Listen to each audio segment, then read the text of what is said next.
In the summer of 1922, a single-engine Curtiss biplane rose above the mesas of northern New Mexico and vanished. No storm, no wreckage, no signal. The pilot, Captain Elias Finch, was a decorated World War I aviator, a man known for his precision and discipline. Witnesses swore they saw his plane dissolve into the horizon, swallowed by an empty sky that shimmered like heat. Days later, his logbook was found miles away, perfectly intact, its final entry written in a trembling hand. Not clouds, but something else. Watching. To this day, no trace of Elias Finch or his aircraft has ever been found. Captain Elias Finch was not an ordinary man. Even before his mysterious disappearance, there was something about him that seemed slightly detached from the rest of the world, as if part of him had never quite returned from the war. Born in 1892 in Wichita, Kansas, Finch had grown up watching the earliest demonstrations of powered flight. He was only 11 when the Wright brothers took to the air, and that moment, he once wrote in his journal, made the ground beneath my feet feel temporary. That sense of impermanence would follow him all his life. When the First World War broke out, Finch enlisted early, joining the Army's fledgling air service. Aviation was still new then, reckless and romantic, a test of nerve as much as skill. He trained in France, flying fragile biplanes stitched together with canvas and hope. Fellow pilots remembered him as quiet, deliberate, and unnervingly calm even under fire. Finch had eyes that never blinked, one of his comrades recalled years later. He'd stare straight through a storm and act like it was an ordinary Tuesday. But the war changed him. Like many of his generation, Finch came back with medals and ghosts. He had seen friends vanish into smoke, aircraft burst into flame mid-air, men disappear into clouds never to descend again. After the armistice, he drifted from base to base, taking temporary work as a mechanic, then as a flight instructor. Yet those who met him noticed a strange melancholy that never lifted. He spoke little, drank less, and spent long hours alone in hangars, polishing his instruments as if searching for meaning in the reflections. In 1921, when the U.S. government began recruiting former military pilots for its new airmail service, Finch volunteered without hesitation. The work was perilous. No radar, no radios, and few navigational charts. Flights were made by sight and instinct through wind, dust, and darkness. But for Finch, it was freedom. The sky was both his curse and his cure.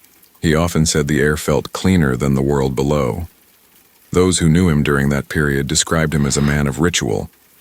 He always carried a small leather notebook, his flight log, and wrote in it before every takeoff.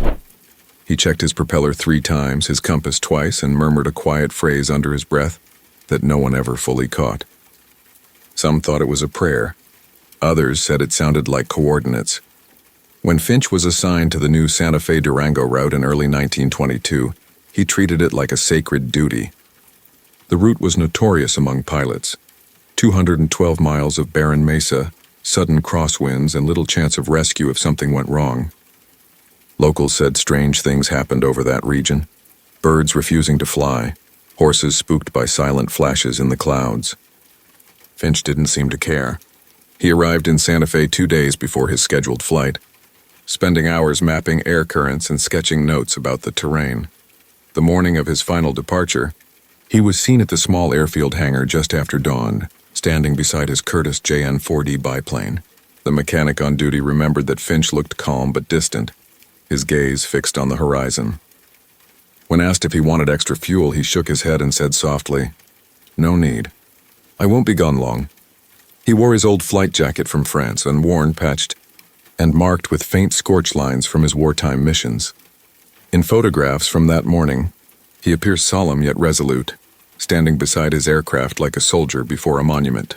No one then could have guessed that within hours, both man and machine would vanish completely, leaving behind nothing but silence and a single notebook, the only trace of a life forever bound to the sky. The 1922 mail route experiment was meant to be a symbol of progress, proof that America could conquer distance the same way it had conquered the frontier. The Post Office Department, in collaboration with the U.S. Airmail Service, began testing a network of aerial delivery routes stretching across the Southwest. New Mexico was a crucial link in this plan, a vast, untamed corridor of red mesas, dry basins, and lonely rail towns. Yet it was also one of the most treacherous regions for early pilots. The unpredictable winds, magnetic anomalies, and lack of visual landmarks made it a nightmare to navigate. It was into this hazardous expanse that Captain Elias Finch was sent. His assignment was to pioneer the Santa Fe Durango line, a route that barely existed on paper. At the time, few believed it could even be flown consistently. There were no radio beacons, no reliable maps, and only 2 designated emergency landing strips, both improvised from cattle fields. The route's altitude shifts were brutal, from 5,000 feet in Santa Fe to over 9,000 feet across the mesas and canyon ridges of northern New Mexico. Finch's Curtiss JN-4D, known affectionately as the Jenny, wasn't built for those extremes. Its open cockpit exposed pilots to freezing winds, and its engine often sputtered in thin air. But Finch was undeterred. He had flown worse during the war, or so he told himself. In late May 1922, Finch arrived at the Santa Fe field to prepare for the test flights. He inspected every part of his plane personally, running his hands over the fabric wings as if feeling for hidden flaws. Witnesses recalled that he seemed unusually preoccupied with his compass. More than once, the mechanic saw him tapping its glass and frowning, muttering something about a pull in the needle. At first, it was assumed to be a mechanical issue, but Finch later noted in his log that the compass deviation occurred only over a certain stretch north of Abiquiu, a region he marked with an X and the words magnetic drift. The test flights began smoothly. Finch made 2 round trips in early June, carrying light parcels and official letters. Both times he returned without incident, though his reports hinted at something strange.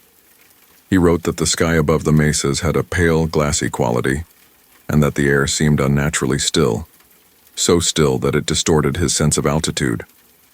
He also described faint vibrations through the control stick, as if the air itself were humming. These notes were filed without comment by the Air Mail Service. At the time, such anomalies were dismissed as nerves or pilot fatigue. By the second week of June, the route was scheduled to go live. Finch's next flight would be his first official mail run, carrying a full cargo of parcels and correspondence. The post office had invited reporters to document the milestone, but few showed up. Early aviation was still viewed as experimental, dangerous, and, to many, pointless. Finch didn't seem to mind the lack of attention. He told the field operator he wanted to see what the sky does when no one's watching. On the morning of June 17th, the weather was pristine. Calm winds, clear skies, visibility for miles. Finch performed his usual pre-flight rituals, noting in his log that he was feeling light, balanced, calm. The mechanic observed that Finch seemed oddly serene, almost detached, as though he already knew something others did not.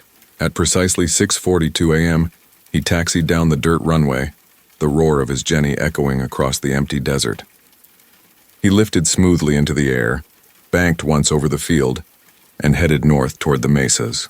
Observers at the first checkpoint, near Española, logged his passage at 7:15. He appeared stable, on course and in control. He even waved, a small habitual gesture he'd made on previous flights.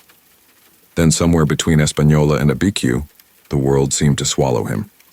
The sky remained clear, the air calm, yet no further signals came. When Finch failed to appear at the Durango airstrip by noon, telegraph lines lit up across the region. By evening, the Air Mail Service declared him missing.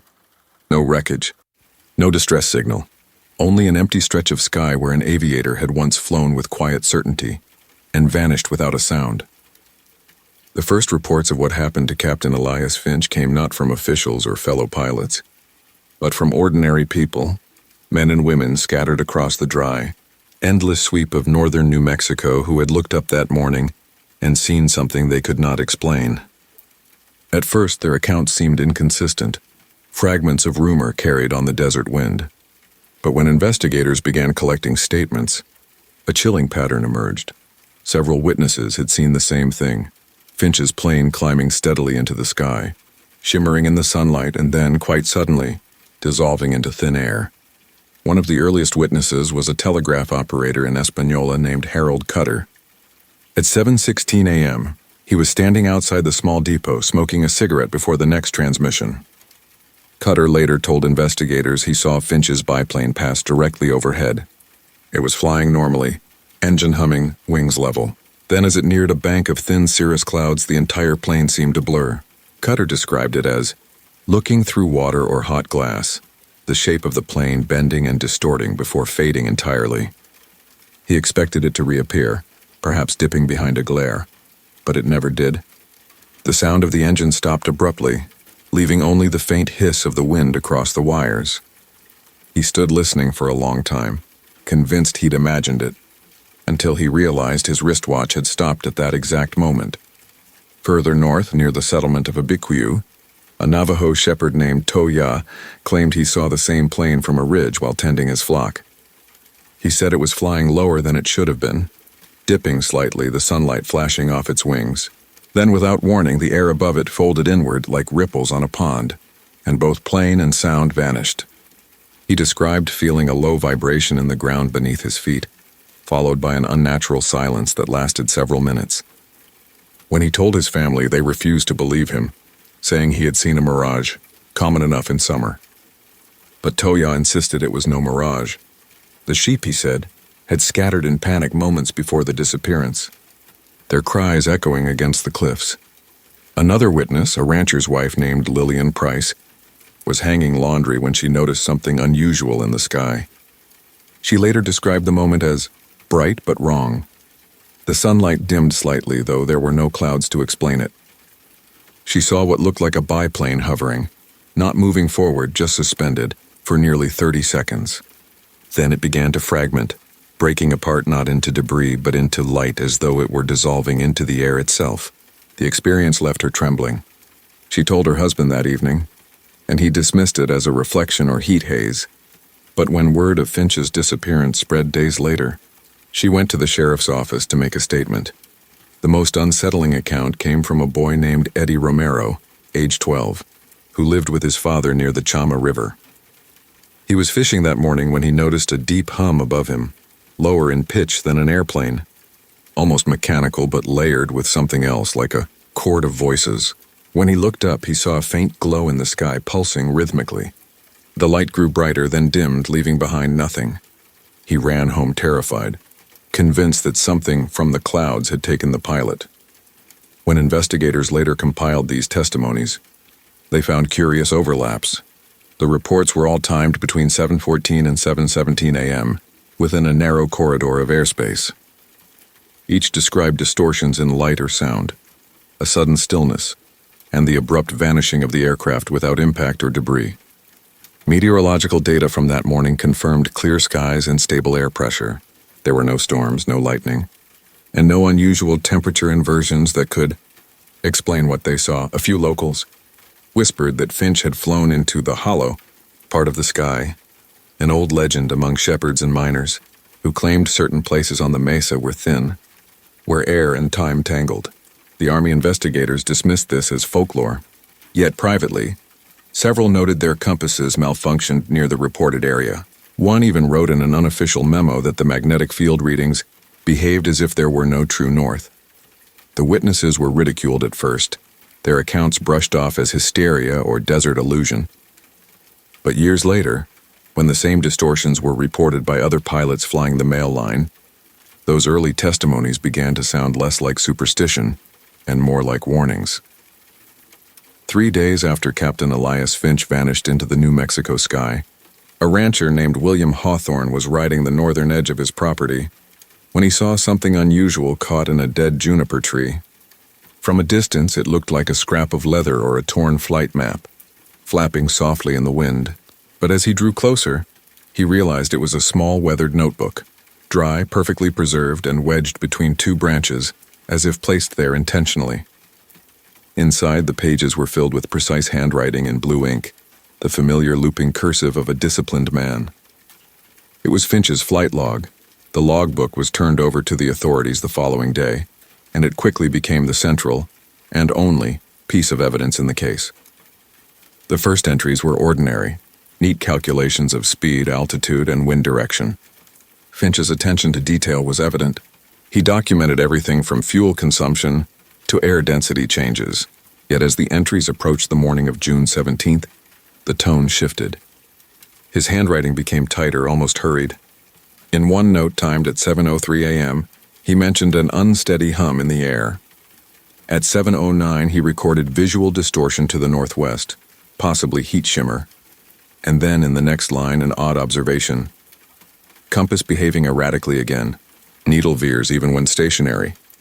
Investigators were struck by how calm and factual his writing remained, even as the anomalies increased.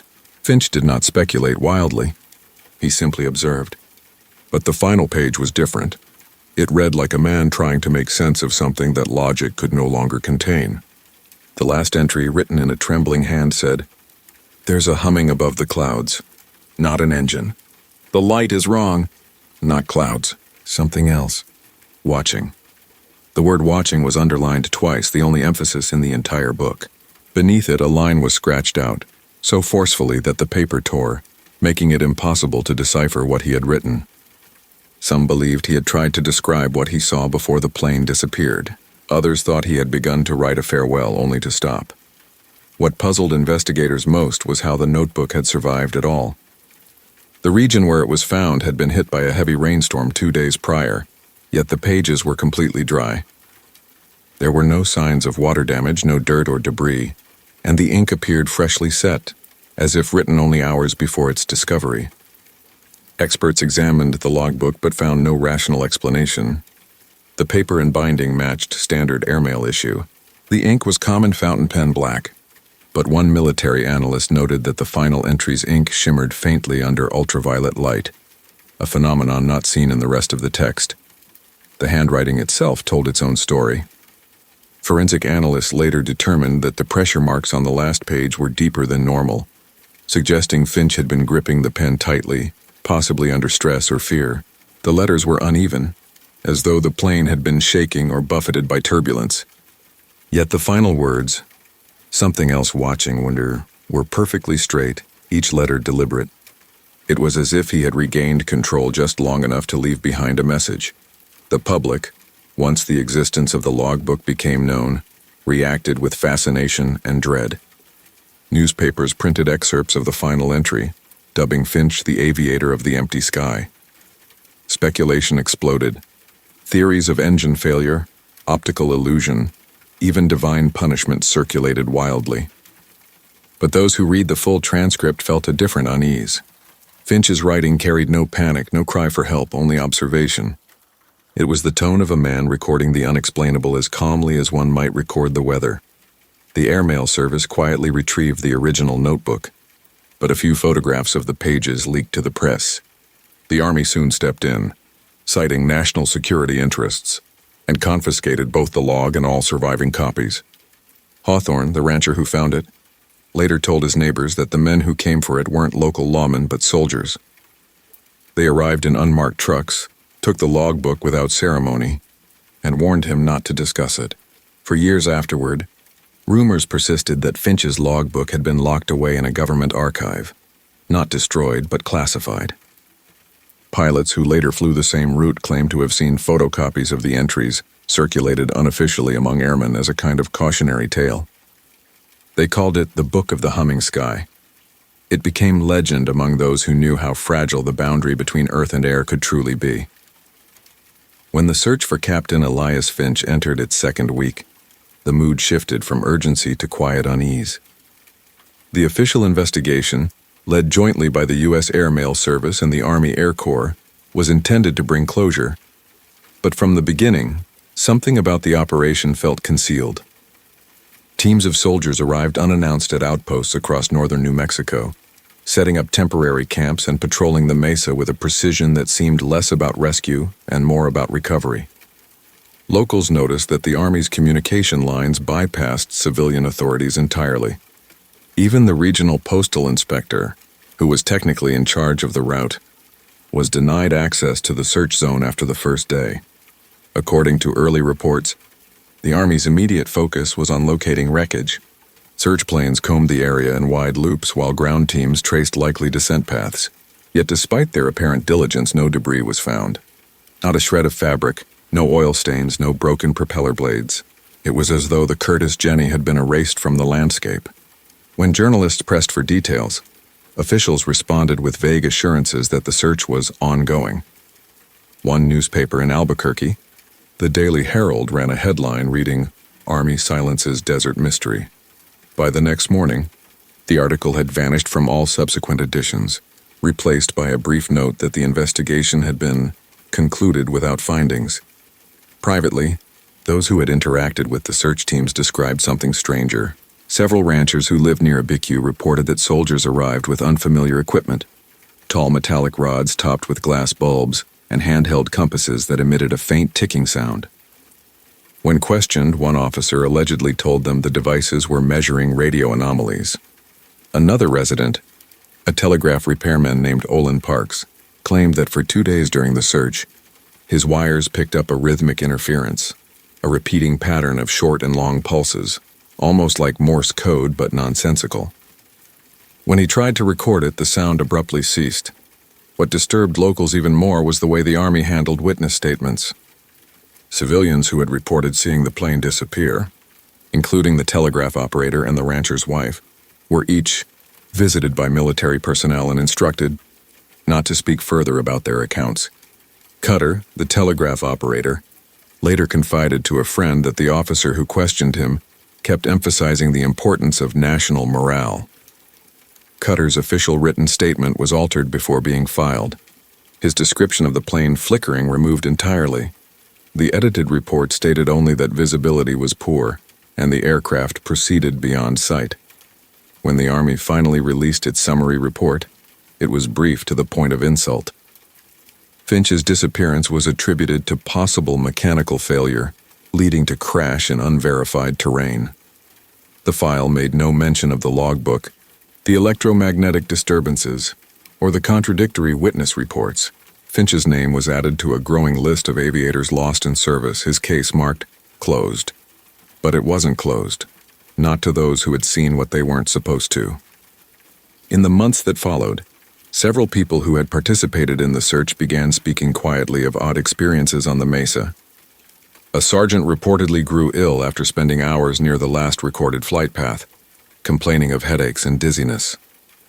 Another soldier told his bunkmates that the compasses wouldn't hold still, the needles spinning endlessly even when laid flat on the ground.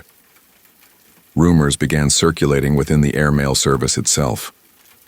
Pilots whispered that Finch's disappearance hadn't been an accident, but an encounter, that the Army had found something in the sky they couldn't explain and had buried it under bureaucracy. Some said the government feared panic. Others suggested it was the beginning of something far larger, something they were trying to study in secret.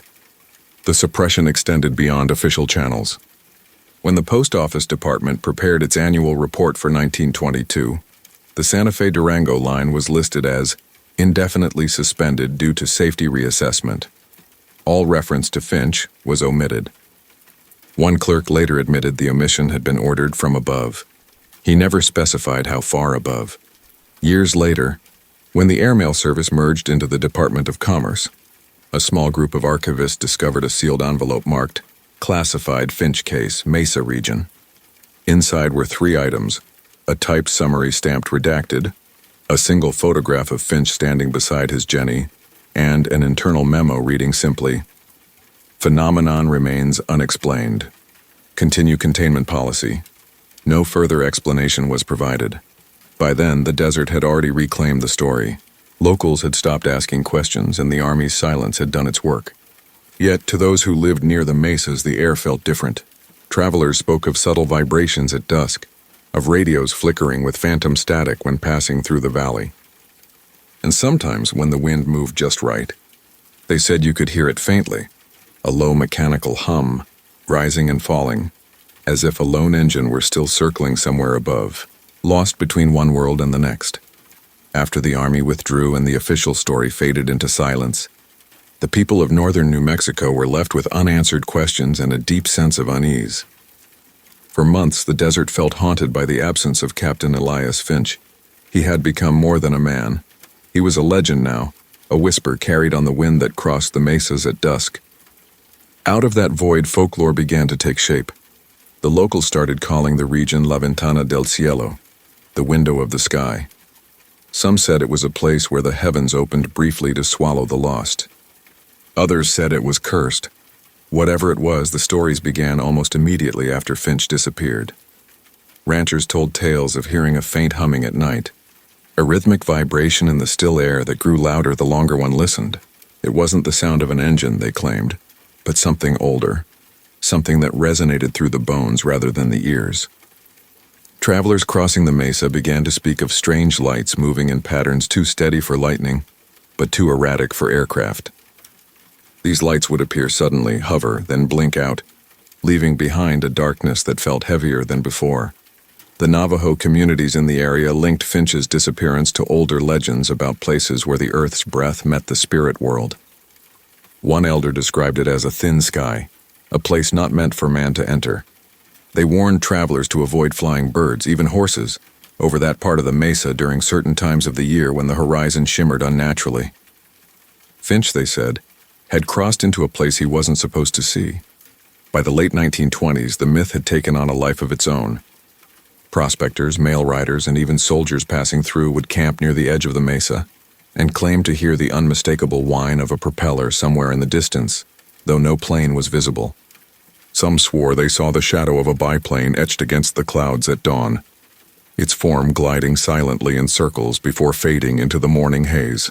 A few claimed to have seen a pilot, or what looked like one, standing beside his aircraft on the far side of the canyon, motionless, staring toward the horizon.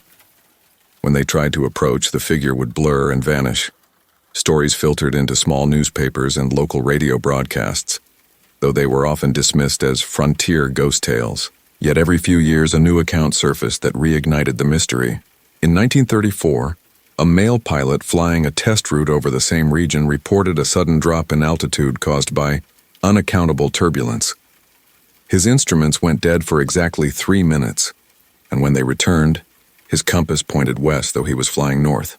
His logbook described a low hum that seemed to come from nowhere. The airmail service reviewed the report quietly but made no public comment. The area's reputation darkened further after a group of surveyors vanished briefly during a mapping expedition in 1937. They reappeared hours later, disoriented and sunburned, claiming they had seen a storm that wasn't a storm, a rolling wave of silver mist that surrounded them and then dispersed. Their watches had stopped at the same time, 7:16 a.m., the same minute Finch's plane was last seen 15 years earlier. Locals began leaving offerings near a rock formation shaped like a window arch overlooking the valley.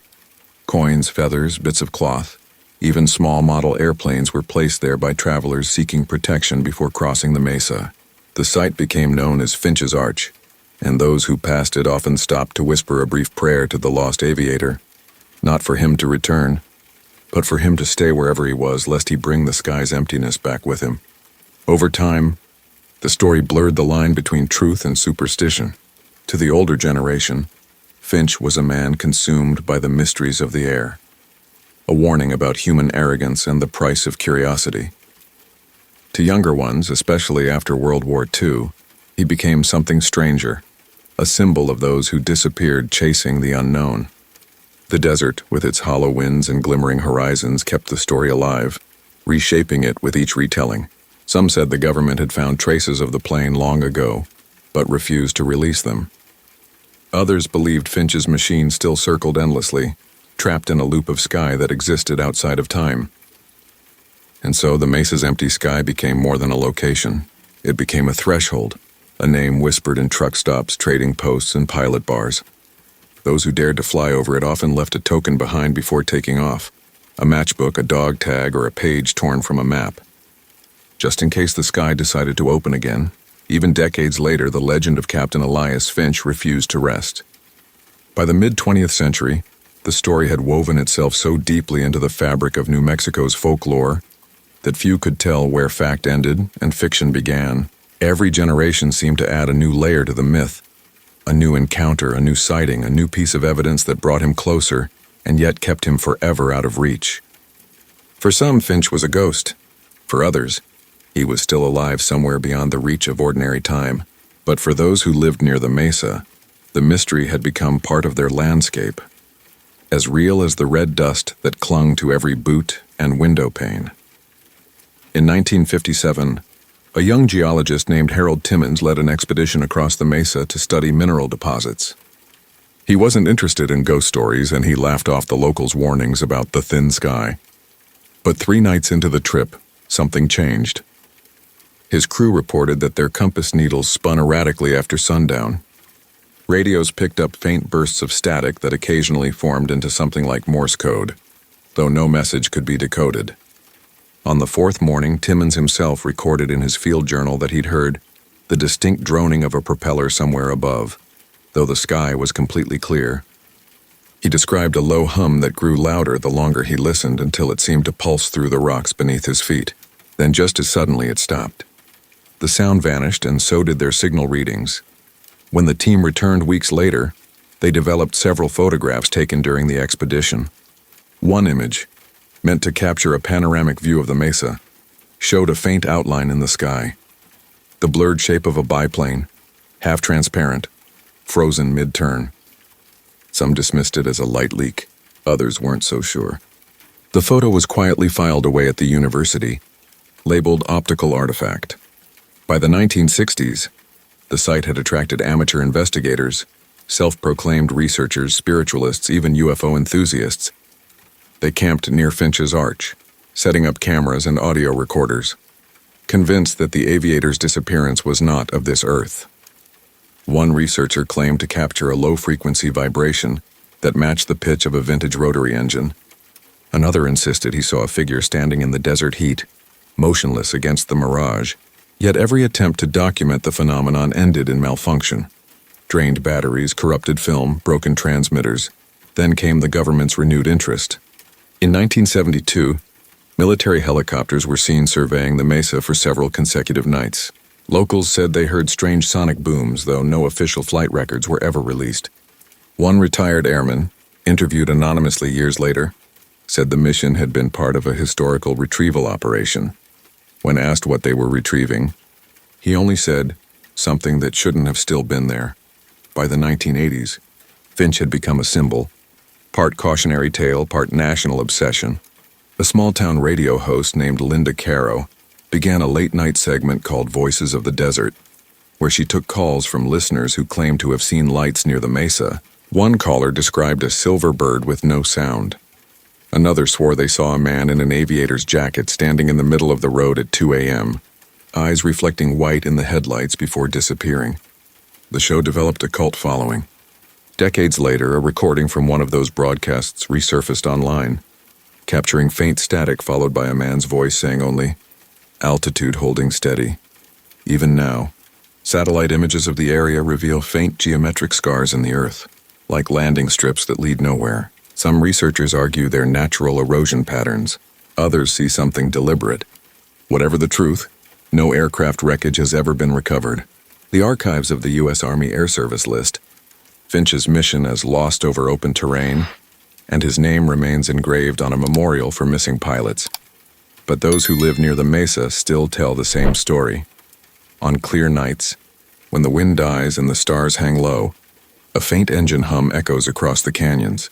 Sometimes if you listen long enough, it almost sounds like someone is circling, waiting for permission to land.